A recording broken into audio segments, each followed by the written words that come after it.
参院選に向けて何かいろんなリークだったりとかごちゃごちゃしてくるとしたらその辺。はいどうも、占い師の水森太陽です。今日も元気です。というわけで、占いと時事、今月もやっていきたいと思います。2週目かな？はい、2週目でございます。よろしくお願いします。はい、よろしくお願いします。先週は、予言の回をやらせていただきました。そう。6月間に合わなかったから。なんで、そちらの方もご覧いただければという感じではございますけれども、はい、7月入りまして2週目でございます。ニュースがあったのか、ちょっといろいろ振り返っていきつつどうなるのかも見ていければと思いますので。あと7月5日なくてよかったね。本当ですね。言ってましたからね。で、別に何もないと思うよって言ってたからね。ずっと言ってましたからね。はい。ということで、よかった。ということでございますので、改めて見ていければと思います。今週はニュース5つご用意させていただきました。まず1つ目でございますけれども、芸能ニュースでございます。松岡昌宏さん、ラジオで限界ということで、TOKIO解散報告ということでございました。寂しい。松岡昌宏さん、6日放送のレギュラーラジオ番組、ナックファイブさんの、松岡昌宏の彩り最先端に出演しまして、国分太一さんの無期限活動休止をきっかけに発表されたこの TOKIO 解散、そして株式会社 TOKIO の廃業、これについて改めて報告したと。ということでございまして、番組の中でも、もうちょっともうこれ以上、いい加減もう限界だろうということで、ちょっと寂しいというところもございました。寂しいよね。はい。松岡さんのね、番組自体はこれ続くということでございますし、松岡さん、それから城島リーダーのね、活動は今後も続けていくということでございますけれども、ちょっと松岡さん今後どうなのかなと。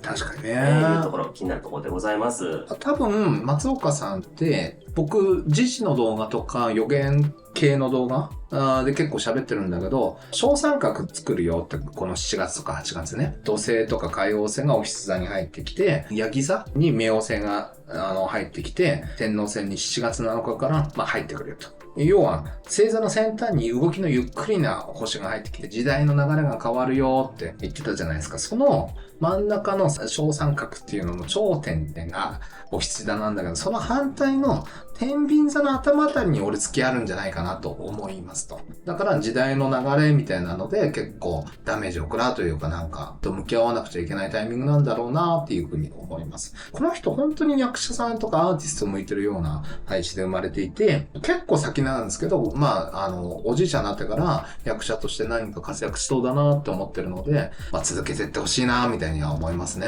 本当にね、僕、それこそね、学生の頃とかだったら、サイコメトラーエイジの、懐かしい。実写版とか、お芝居とかも好きでしたし、もちろん最近のね、やつも本当に好きなので、もう活躍していただきたいですね、昔舞台やってるの見たことあるけど、かっこいいっすよ、やっぱね。結構好きなんです。はい、ということでございました。松岡昌宏さん、応援しております。さて、続いては国際情勢いきましょうか。はい、アメリカ問題でございます。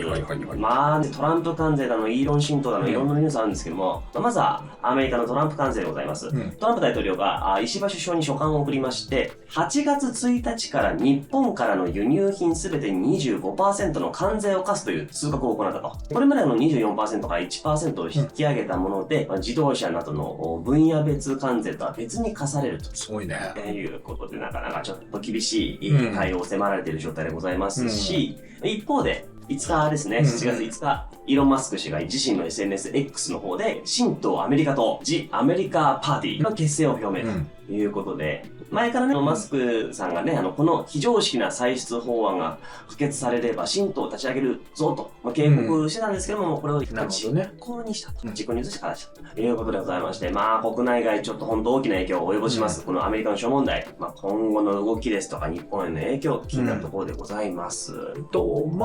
トランプとかマスク前にちょっと占ったから繰り返しになっちゃうところもあるんだけど、トランプさんの運勢っていうのは今年の特に10月以降、僕は微妙だと思っていますと。で、来年も再来年もしばらく微妙。ただ、10年とか大きいスパンで言ったら、結構いい流れにはいるので、歴史の教科書とかに載るような人だろうみたいな話はしてるよね。そうですね。歴史に教科書に載るような大統領今目の当たりにしてですもんね。そういうことだと思いますね。それから、イーロン・マスクさんも20年代、30年代とまだまだ運がいいので、ずーっと活躍する人だろうっていう感じで言ってます。あと、ピーター・ティールさんって言って影の大統領、大本命みたいなところ。要は、まあ、結局トランプでディープステートみたいなところをやっつけるみたいに言ってるじゃないですか。既得権益とか、官僚機構ですよね。それを、じゃあ AI にしちゃえっていうくらい、で、じゃあそっちが新しいディープステートですかみたいな。わかんないけどね。なんかそういう人もバックにいるって言われてる中で、まあ、どんな動きなんだろうなっていうふうには思って見ていますと。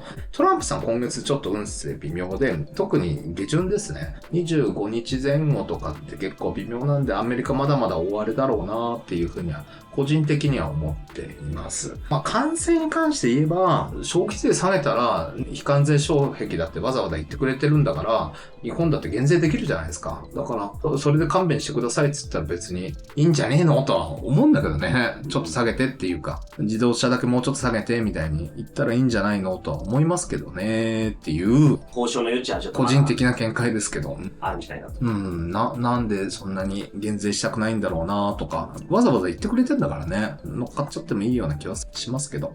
イーロンの浸透はどうですかね。イーロンはだから、俺は全然伸びていくと思うよ。ただ、ぐちゃぐちゃだろうと思うけどね。イーロンの方が僕はトランプさんより運がしばらくずっといいような気はしてますと。だけど、ピーター・ティールは28年くらいまでに仕事をなすつもりだと思うので、前言った通り。ってなってくると、このトランプ政権下でやりたいことがあって、それは、まあまあいいや、なんか、ビッグブラザーというか、いや、わかんないです。よく見といた方がいいと思いますよ、ということです。はい。なるほどね。わかりました。本当に注目でございますね。はい。そして国際問題もう一個でございますけども、アメリカが気になるといえば中国も気になるわけでございますけども、習近平国家主席に健康問題あるのではないかなというお話が出ております。はい。7月6日、ブラジルのリオデジャネイロで行われましたブリックスサミット。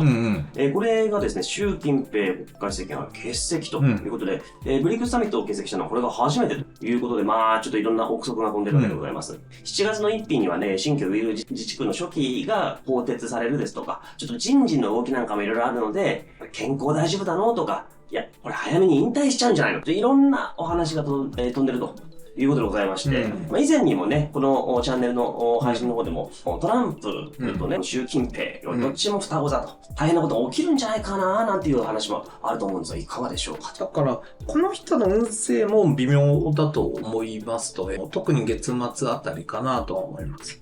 二人とも11月何かありそうな感じなんで、まあ今年ずっと見てなくちゃいけないような人ですけど、今月末っていうのは、この人にとって結構、なんかね、ダメージとかありそう。合ってればね、誕生日が。嘘かもしれないから。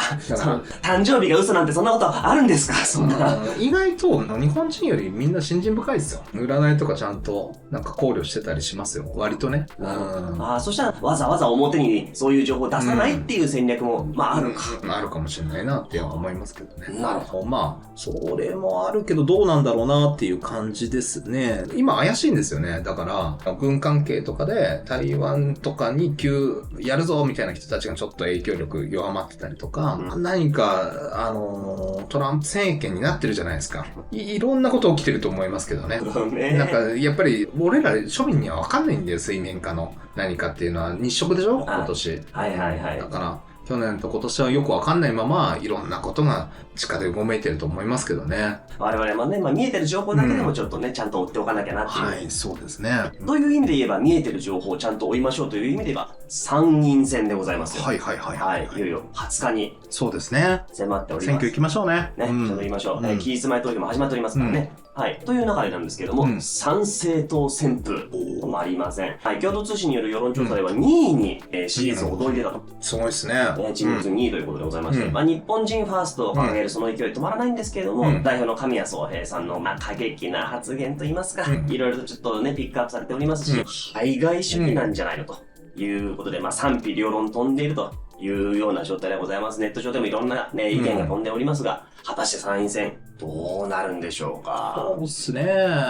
7月18日が水星逆行なんですよ。はい。から水星逆行だから、その2、3日前から水星の速度が遅くなってるんですよね。だからまあ何か週刊誌とかで参院選に向けて何かいろんなリークだったりとかごちゃごちゃしてくるとしたらその辺直前なんじゃないかなと思います、選挙日のね。なるほどね。なんかそれはなんかいろんななんか目論みというかなんか思惑がありそうな感じですね。まあまあ、それはみんなあるよ。利権があるんだから。そうないわけないじゃん。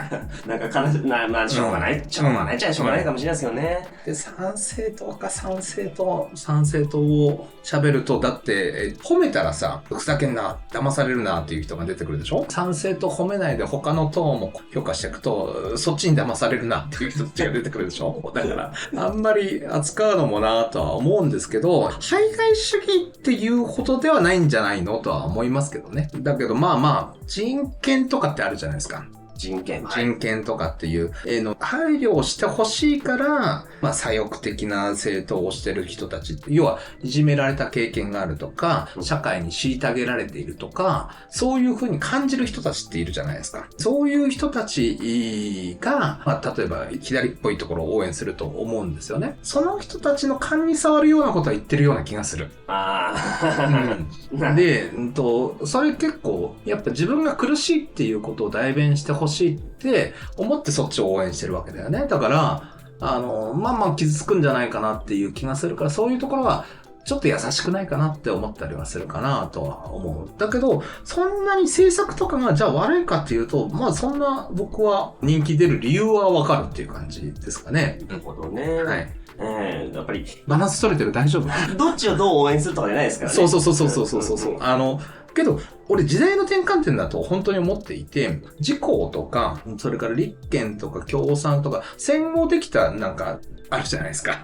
戦後できた体制というか。こんなにも言いづらいことないですね。戦後できた、まあ、タイとか、朝とか、別な国の人たちが残ってできた何か仕組みっていうのがあって、その形が全然違う形で更新されていくことは、別に左側だったらこっちが伸びていくんだろうなってあるじゃないですか。とか、右だったらこっち、中道だったらここみたいなのが、なんかそれぞれ減税っぽいところが伸びてきそうでしょ？そんなに悪いことかなっては思いますよ。今までの体制が変わってくんだろうなっていうのの波で、やっぱり保守というか、やや右寄りの流れっていうのが変わっていくと、それは共産から令和に移るとかよりも勢いは大きいんじゃないっていうふうには思いますけどね。なるほどね。だからそういう大きなうねりの中の、現象かなっていうふうには見てますけどね。いやー、センシティブな話題を渡り歩いていただいてありがとうございます。別に、だから苦痛だなと思って見てます。別に、もうちゃんと準備してたしね。しっかり、ほんとすごいですよ、戦略とか。まあ、伸びるだろうって、伸びるべきして伸びた感じには思いますけどね。なるほどね。ほんとね、いろんなね、新しい党とかがね、立ち上がっていく中で、ここで。もう、草の根もやってるし、しっかりしすぎなくらいでしっかりしすぎてますよ。多分戦略通りだと思うけど、なんか出てくんじゃないのと思ってます。それこそさっきのね。そう。ということでございますので、まずは、我々としてはまずはそういったもの、ニュースもきちんと見て。よく自分の頭でよく考えて、自分の頭で考えるのが苦手だったらどうします？何がいいんだろうね。自分の頭で考えちゃいけないんでしょ？いや、まあ、いろんなね。ウボロにはまるんでしょ？自分の頭で考えると。どうしたんですか、急に。わかんないけど。どうしたんですか？世間的にはそう言うじゃん。陰謀論に騙されんなーっていう人はそう言うじゃん。よく言いますよね。自分の頭で考える。じゃあ、誰の頭で考えるのっていう。怖いことやってんな、この人。いやけど、だから自分の意見聞いてほしい人たちが言うよね。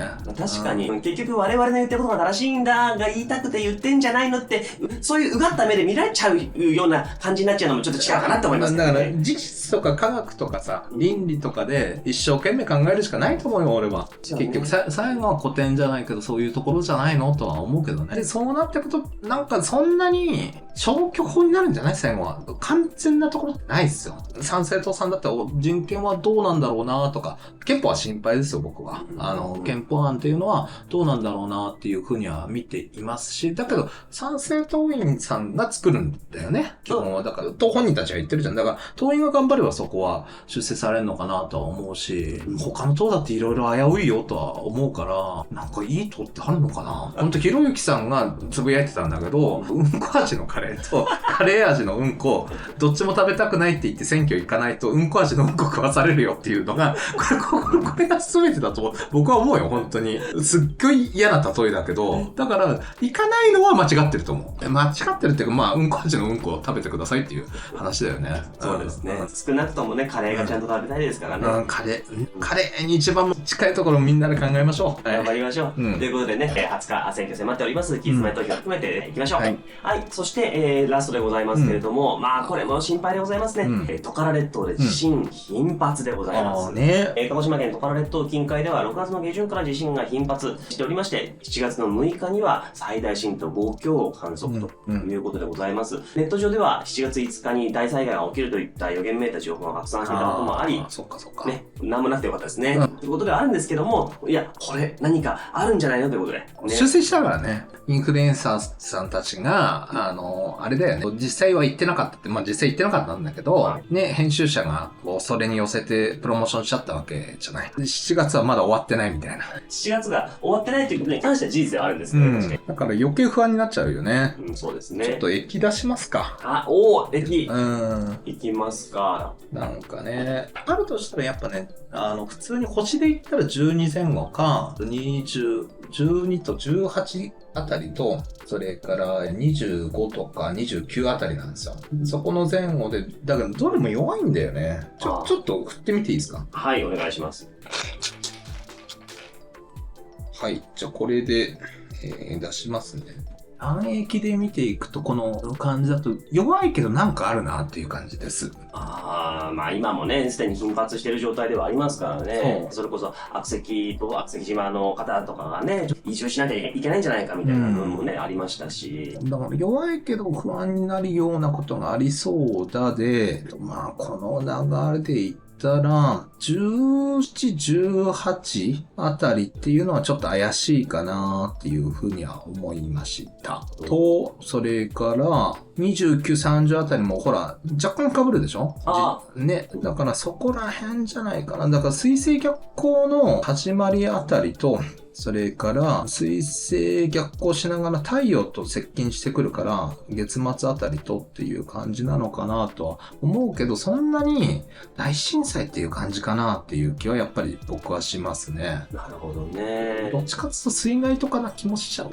そうか。まあちょっとさっき震度5弱って言いましたけど、震度6弱までね、ちょっと7月3日の段階からもう出てますし、やっぱりさっきのその住民の方がずっとちょっと住み続けられるのかどうかっていう、そういう意味でのちょっとやっぱりね。何かはね、あるかもしれないな。収まってほしいですね、本当ね。あとは、まあ、前も言ってますけど、それよりは備蓄とか、普通に普段から日本っていうのは、もうなんか災害大国なんで、当たり前のように備えるのがいいと思いますよ、という感じかなと思います。そうですね。何かが当たった、外れたとかっていうところを感じて、まずは普段から災害に対して、きちんと備えておく。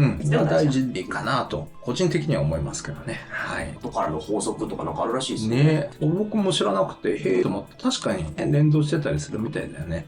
それと7月でこれだけ煽られたらみんなちょっと不安になっちゃうよね。あんまりね、過剰にそういう心配。けど備蓄とかね、備えるのは絶対大事ですよ。本当にそうです。どっちかっていうと、ホルムズ海峡とか台湾海峡とかが封鎖されて、日本に物資が来ないとかで、食料難とか医療品不足とか、エネルギー価格の高騰で物価高騰とか、なんかそっちとかの方が僕はよっぽど怖いんですよ。で、まあもちろん南海トラフも怖いけどっていう感じで、何が起きてもおかしくないんだから、普段からちゃんとローリングストックとかやっときましょうっていう感じですかね。先ほどの話じゃないですけどね、現実的に見える部分はきちんと対策を取っておくのが何より大事ですからね。選挙にはきちんと行く、そして、備蓄とかはちゃんとやっておく方がいいと思うけどね。というところでございまして、以上、今回は5つのニュース、お届けさせていただきました。引き続きね、こちらの動画の方ですね、お届けできればと思っておりますので、ちょっと再生数がね、今我々も頑張りますので。そうだね。見てくれれば増えますって感じかな。まあどうなんだろう。運勢的には神谷さんは今いいし、国民民主もいいと思う。なるほどね。まあちょっといろんなニュース出てますけどね。いいと思う。それはわかるけどなーくらいの感じだよね。まあ、はい。様子を見ながら慎重に判断したらいいんじゃないかなと思ってます、僕は。どこも問題あるから。どこも問題あるから。まあ全然いいですよね。そこはね。本当に。それはそう。100点なんてないよ。しょうがない。ここは合ってるけど、いや、ここはなを、ただ喧嘩しないでね、本当なんか、令和応援してますみたいなコメントが、ショーとかなんかについて、いや、令和なんかに入れるなんてみたいなコメントがあって、もうやめてと思って。うちでやんないで、それ。そう。違う。そういうのじゃないから。別に、だから別に、その人たちの生きてきたバックボーンあったら、右か左か真ん中どっかにやっぱ親和性出てくるんだよ。そんな中でマシな政策はどれかなとか、自分にマッチするのはどれかなだと思うよ。結局ね。ということでございますのでね、ご自身のね、そのあたりはきちんと調べてみていただければと思います。はい、ということでございまして、こちらの動画、引き続きやっていければと思いますので、よかったら評価、チャンネル登録、そしてコメントの方よろしくお願いいたします。はい、コメントは争わない感じの内容でお願いいたします。はい、ということで、また次回お会いいたしたいと思います。ありがとうございました。またね。